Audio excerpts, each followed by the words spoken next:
As Victoria reels from the impact of devastating storms, the community is grappling with the loss of a life amid the widespread destruction.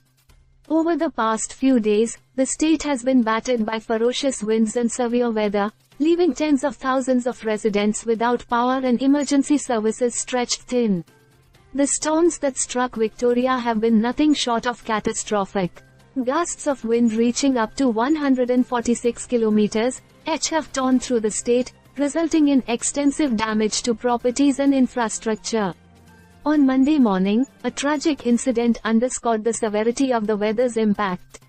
A 63-year-old woman from Inverleigh, near Geelong, was killed when a tree fell on the cabin she was staying in at Moma, on the Victoria-NSW border. Her husband, also 63, survived but sustained injuries and was later discharged from hospital. The State Emergency Service, that is SES, has been inundated with requests for help, with more than 5,100 calls for assistance since Sunday night.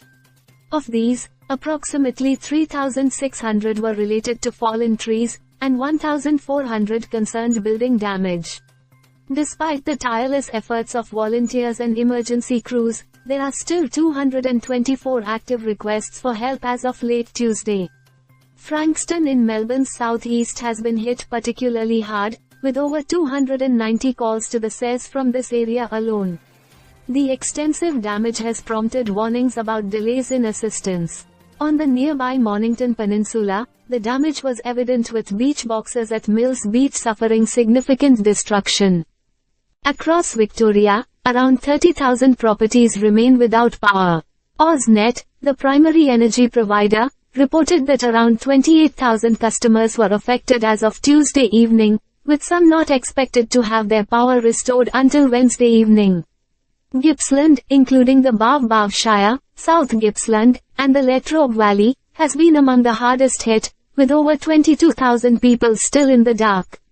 The energy company has restored power to approximately 150,000 customers but faces ongoing challenges with damaged infrastructure and fallen power lines. Looking ahead, the Bureau of Meteorology warns of more severe weather, with a cold front expected to bring additional winds and showers later in the week. While the forthcoming weather is unlikely to match the intensity of the recent storms, it still poses a risk for further damage. As emergency services continue their efforts, the resilience of the community is being tested. SES State Duty Officer Shane McBride highlighted the exhaustion among volunteers who have been working tirelessly for over a week. Despite their fatigue, they remain committed to providing the necessary support and ensuring safety in the affected areas. The aftermath of these storms serves as a stark reminder of nature's power and the importance of community solidarity in the face of disaster. As Victoria begins to recover, the focus remains on restoring power, assisting those in need, and preparing for any further weather-related challenges. Stay subscribed for more videos.